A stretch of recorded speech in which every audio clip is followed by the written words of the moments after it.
The news day continues here on One News Now. I'm Maricel Halili, bringing you the biggest headlines from around the world. Public concerns face Japan after it started releasing radioactive water from the Fukushima power plant. In Tokyo, dozens of protesters gathered outside the headquarters of plant operator Tokyo Electric Power Company. They demanded TEPCO to keep its promise of storing the water in tanks. Meanwhile, in South Korea, majority of people expressed their worry over seafood safety and ocean contamination. China has also implemented an import ban on aquatic products, citing concerns on radioactive contamination. 2 years ago, the Japanese government signed off on the plan to discharge at least 7,800 cubic meters of water. It is set to take place over about 17 days starting today. 우리 정부는 오늘 일본 정부에 대해 앞으로 30여 년간 계속될 방류 과정에서도 투명하고 책임감 있게 정보를 공개하기를 기대하고 또 촉구합니다. 日本政府としては風評被害をはじめ水産事業者がアルプス処理水の海洋放出によって損害を受けることがないよう基金の活用や東京電力による賠償等も含め万全の体制をとってまいります。The BRICS group of nations invites 6 countries to become new members of the bloc. The countries invited were Argentina, Egypt, Iran, Ethiopia, Saudi Arabia, and the United Arab Emirates. The 6 new candidates could formally become members by as early as January next year.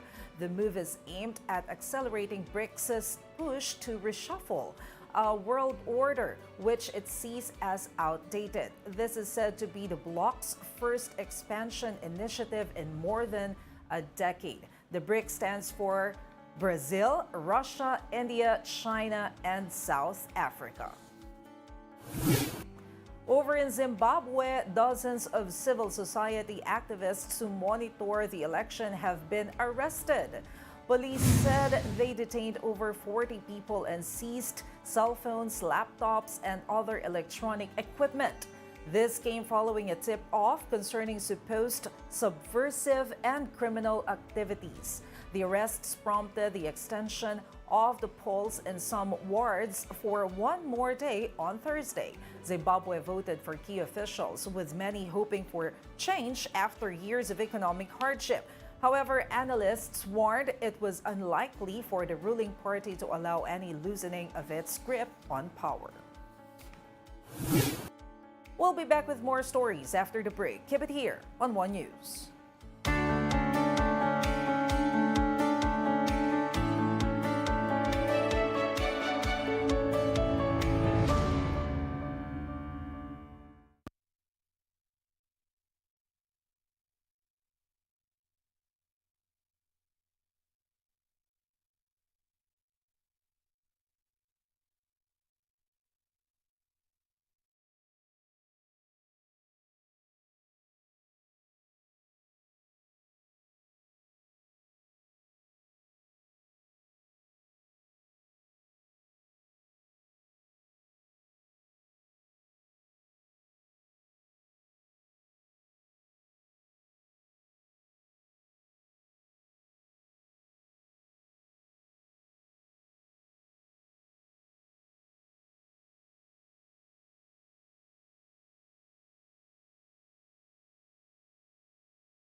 You're still watching One News Now World. I'm Maricel Halili.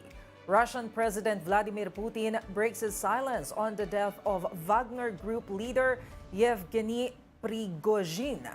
Putin sent his condolences to the Prigozhin's family after the mercenary leader's plane crashed with no survivors.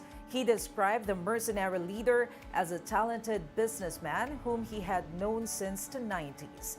Putin assured the public that an investigation had been launched into the incident, though admits it may take some time. Пригожина я знал очень давно, с начала 90-х годов. Это был человек сложной судьбы, и ошибки у него были серьезные в жизни, и добивался он результатов нужных и для себя, и тогда, когда я его просил об этом для общего дела, как вот в эти последние месяцы. Он был талантливый человек, талантливый бизнесмен, работал не только у нас в стране и с результатом работал, но и за границей, в Африке в частности. Занимался там нефтью, газом, драгоценными металлами и камнями. Вот он. Meanwhile, the U.S. Defense Department said there was no information to suggest that a surface-to-air missile took down the plane carrying Prigozhin.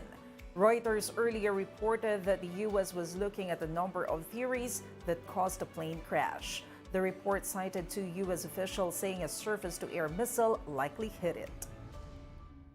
I know there's a lot of interest in this topic. I'll say right up front, first of all, our initial assessment is that it's likely Prigozhin was killed. We're continuing to assess the situation.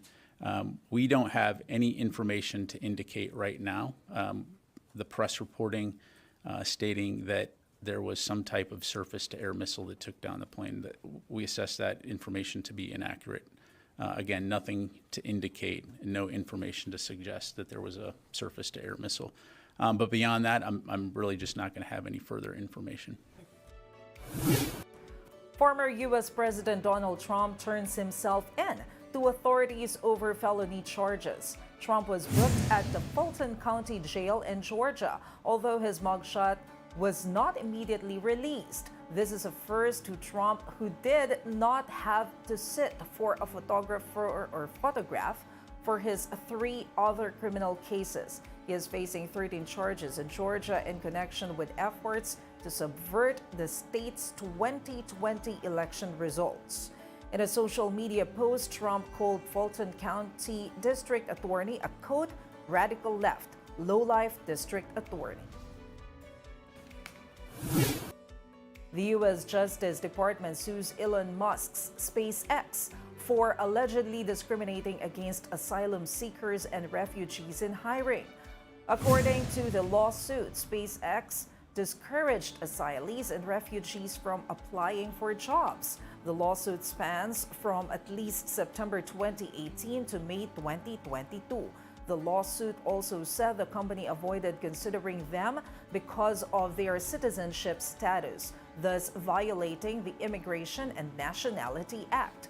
The Justice Department also pointed to Musk's online posts as an example of discriminatory public statements. Among them is a tweet by Musk where he said that U.S. law requires at least a green card to be hired at SpaceX, as rockets are advanced weapons tech.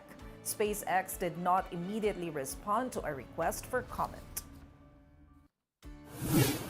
And those are the top world headlines of the hour. Join us again at 9:45 a.m. as we continue to monitor the day's biggest stories. I'm Maricel Halili. The FIBA World Cup starts today. Support Gilas, support Team Pilipinas. Watch the biggest sports event of the year.